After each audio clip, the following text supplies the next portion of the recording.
G'day, Starlo here, and welcome to part 2 of my crash course for beginners on drone fishing. In the first part, I introduced you to my brand new Aero drone and showed you some of its features, and I managed to successfully deploy a couple of baits, only out to about 160 metres, but no crashes. So that's got to be a win. I've come down the beach on a very cool and slightly breezy morning this morning. It's blowing quite a strong nor'wester already. I'm a little bit sheltered from it here, but when the drone gets up a bit higher, it's definitely going to hit the wind. They reckon they're pretty good in the wind though, so we'll see. I caught up with the Aero guys at the Sydney Boat Show recently, and I picked up a packet of these extended landing gear legs that actually go on the feet of the drone to give it a bit more clearance off the sand and the rocks and whatever. Stops stuff getting sucked into the motors, and also protects your props if it does happen to land at a bit of a funny angle. So I'm going to put these on. Let's have a look. These silicone rubber extended landing gear legs simply push on over the top of the Aero's existing landing gear. Obviously it's important to push them well on. Giving them a few twists really helps. You want the end up as near as possible to sitting against the bottom of each motor. Once you do that, they're definitely not going to fall off. And the extra ground clearance they give you is a real bonus in my book. The other important thing to remember is to remove the protective cover from the camera gimbal before firing up the drone. This allows the camera to swivel freely. The rig I'm running today is the same one that I used in the first part of this series. It's critical to have everything hanging neatly under the drone in flight, so there's absolutely no chance of line fouling the props. For that reason, you need this top link to be at least 1.5 metres long. I've added a small float on this link to keep it up out of the way after deployment. Once it hits the water, it looks something like this, and it seems to work with minimal tangling. The bait I'm running is salted Australian salmon or carwai strips with the tough skin left on, and I'm rigging these strips on a pair of snelled hooks, one circle hook and one standard J hook. I've got some extra attraction in the form of a plastic squid and some flash material too. I've beefed up my sinker weight this time by adding a snapper lead to my desinker grapnel setup. That should hold. The payload release mechanism on the Aero is one of the drone's key features, and it works like a charm. Once the drone's powered up, you can simply push this button on the underside of the Aero to operate the release pin. It's super important to incorporate one of these safety clips into your rig, in case your line catches up on the way out. Okay, I'm ready to go. I place the big split ring on the clip into the slot and activate the pin, making sure it's holding the rig ready for deployment. It's also important to tuck the drop link under one of the landing gear feet to keep it clear of the props. I'll go for this one, I reckon.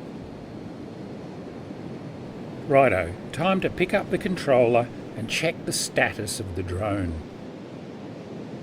You need to ensure that it's acquired plenty of satellites to enable accurate navigation, and it'll tell you when it's ready to take off, either manually or using the auto takeoff function. If you plan on shooting video from the drone's excellent 4K camera, make sure it's in video mode too. And away we go. Don't rush things, take your time and ensure everything's hanging neatly with no tangles or hang-ups. It's much better to do this over the sand than out over the water.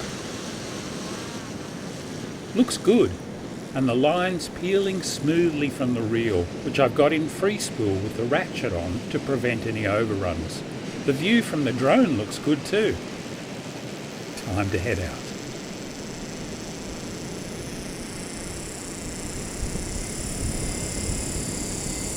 You might notice that I've upgraded my gear a bit since nearly running out of line on that first drone mission. I'll tell you more about this setup in a minute. Swivelling the drone camera down, I can see that the rig is swinging clearly underneath.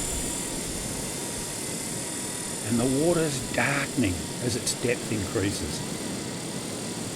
I'm approaching 200 metres offshore now and all's going smoothly. This is actually pretty good fun.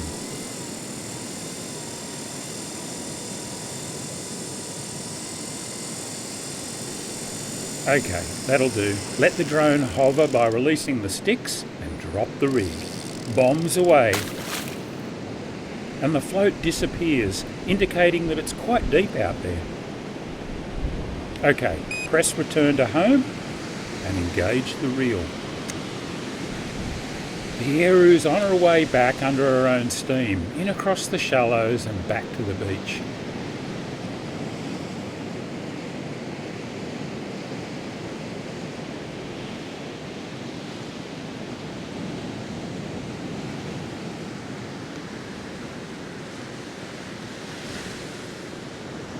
It'll happily land itself quite accurately, but I can also take over at any time and manually land it, which I opt to do this time.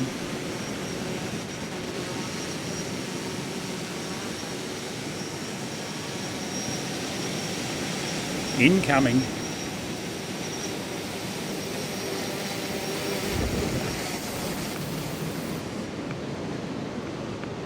Oh, there we go, another successful deployment. I went about 200 metres this time, a lot further than I did on my first efforts.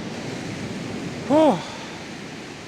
Return to home worked pretty well. I took over at the end, just so that I could make sure that it landed mostly on the mat, and it did, and I love those extendable legs. Definitely get yourself a set of those if you've got an Aru. Oh, I wonder if those are bites. They look a bit promising. I better put the controller down in case I need to grab the rod. There's definitely a bit of movement there. Oh, something's definitely going on out there.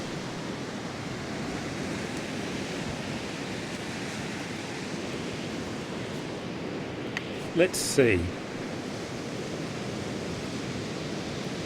Alright, I don't like how quickly this is washing to the south towards those rocks there, even with my bigger sinker. So I think I might pull it in and redeploy, go a bit more up to the north. Don't tell me I've got a fish. I reckon I might have. No way. There's a lot of weight there, although I did, of course, beef that sinker up quite a bit. Oh, I reckon there's a fish on here. Oh, this will be my first drone caught fish if it is. 200 metres takes a while to get it in. Like I said, a lot of the really serious guys and girls use electric reels. I can see why, but I don't know. I reckon it sort of takes a bit of the fun out of it and a bit of the sport out of it, just letting the reel wind your fish in. I'll be amazed if there's a fish on this. It got on there within 2 minutes of deploying the bait.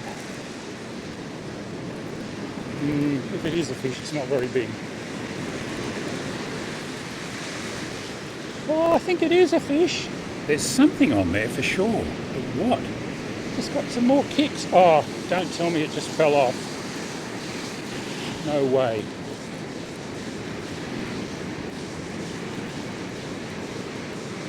I think it might have. I think it dropped off just there.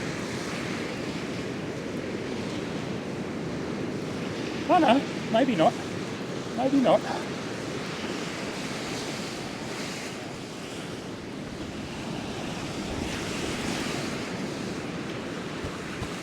So as you'll see, I've upgraded to an old Shimano Torium 20 reel that I've had for years.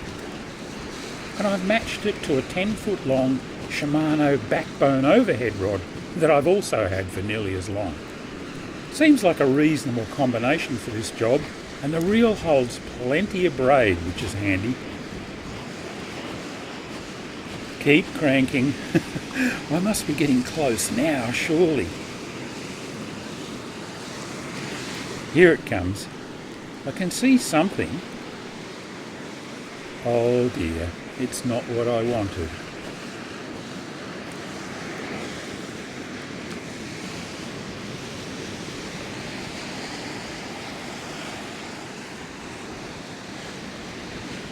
My first drone catch.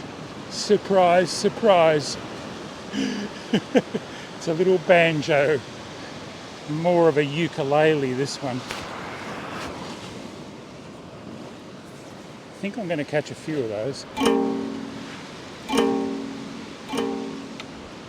Luckily it was just pinned lightly in the corner of the mouth on that circle hook, so it was easy to unhook and release. Off you go, little fella.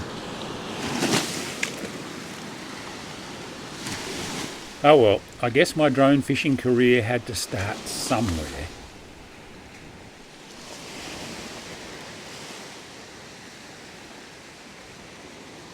One thing worth mentioning before I send out my next bait is that you'll occasionally be prompted by your controller to recalibrate the navigation system on the drone.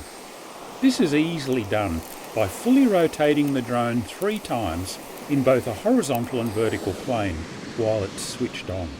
Easy. Okay, let's get another bait out there. I'll start videoing from the drone and get it up there.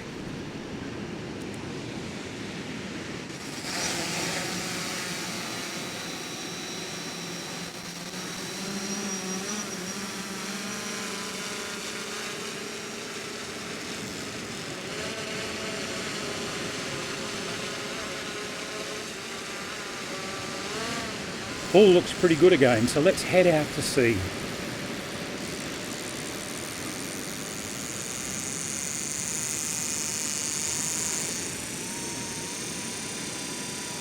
Over the inshore gutter and out past the break.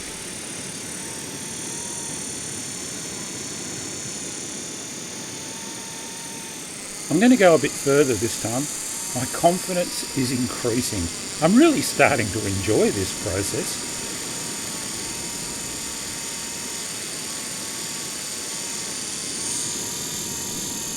Well out past the 200 metre mark now.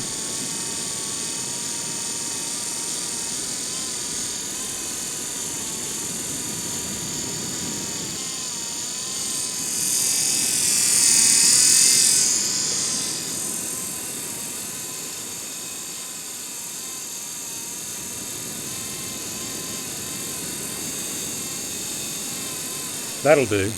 Time to drop.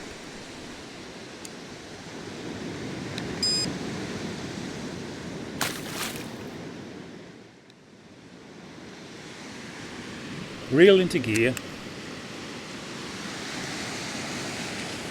All good. And now let's bring the Eru home.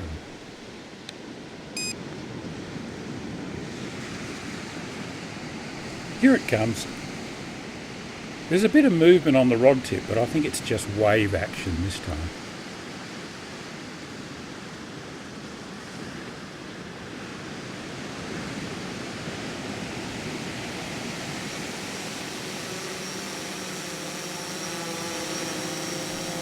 Once again, I'll take over for the landing.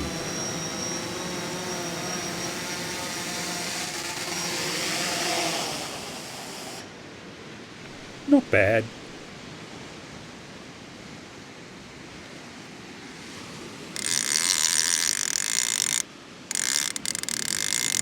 It's important to pick up the slack, but don't pull the line so tight that you pop that grapnel sinker out of the sand. Just get a moderate bend in the rod tip, like this. Looks like I've got company. Sammy's here. There's a seal down here in this little gutter right on the edge, and I reckon he's got something. He's caught more than I have this morning. He's definitely got a fish. Looks like it might be a brim. So there we go, another couple of successful deployments, and the second one was at about 210 metres. So I've obviously got plenty of line on that overhead reel. I can go wider than that, but this nor'wester is getting stronger by the minute. I don't know that I'll bother putting out another one. I know the drone can handle it. It's more about the big belly of line that's forming in that wind, and it's dragging my rig. Even with that extra weight and the grapnel, it seems to be sort of dragging it to the south towards the rocks there. This seal is back. He's here in the gutter. He's hunting. There's obviously a heap of fish just in close here. And as I often tell you, that's where the fish usually are in the surf, right at your feet. But having the drone and being able to go out wider, I'm really looking forward to maybe getting out and fishing some reef patches that are just out that too far to cast, probably too close in for boats to fish on a regular basis. I reckon that's going to be the thing. I'm feeling more comfortable every time I use the drone. The Eru is really easy to fly, even for an old timer like me. There don't seem to be too many ways that things can go wrong. Fingers crossed. I hope that seal doesn't swim through my line. That'd be messy. I think he knows what he's doing though. I'll give this bait another 5 or 10 minutes out there, and then I think I'll reel it in and head home.